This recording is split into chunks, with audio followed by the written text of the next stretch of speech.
বাইরে পড়ছে বৃষ্টি আর এখানে আমি বানাচ্ছি খিচুড়ি। তো খিচুড়ির জন্য যেটা করতে হবে, প্রথমে মুগ ডালটাকে ভেজে নিতে হবে। তারপরে আমি এদিকে চালটাকে ধুয়ে দিয়ে দিয়েছিলাম গরম জলে, হাঁড়িতে গরম জল করেছিলাম সেখানে দিয়ে দিলাম। তারপরে এখানে ডালটাকেও আমি ভালো করে ধুয়ে নিচ্ছি, ধুয়ে এবার দিয়ে দেবো। তো ডাল চাল একসাথে সেদ্ধ হয়ে যাবে, তার জন্য দিয়ে দিলাম অল্প একটু নুন। তারপরে দিয়ে দেবো এবার নুন দিয়ে তেজপাতা দিয়ে দিলাম। তেজপাতা দেওয়ার পরে এবার সেদ্ধ করতে বসিয়ে দিয়েছি। এদিকে আমি আনাজগুলো কেটে নিয়েছিলাম, একে একে আনাজগুলো আমি দিয়ে দিলাম।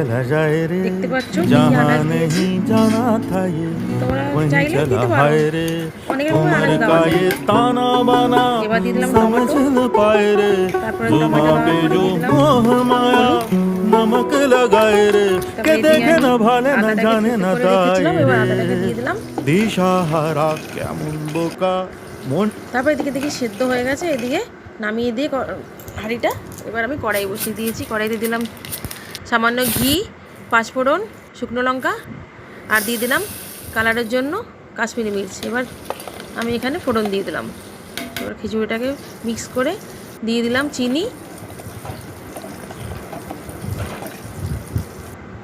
এবার গরম মশলা দিয়ে দিলাম, তারপরে ঘিটা দিলে টেস্টটা বেড়ে যায়। তারপরে দিয়ে দেবো ধনে পাতা। ধনে পাতা দিলে খিচুড়ির টেস্ট আরও দুগুণ হয়ে যায়। খুব সুন্দর হয়েছিল খেতে, আমরা বাড়িতে খুব এনজয় করেছিলাম। তোমরা বানিয়ে খাও।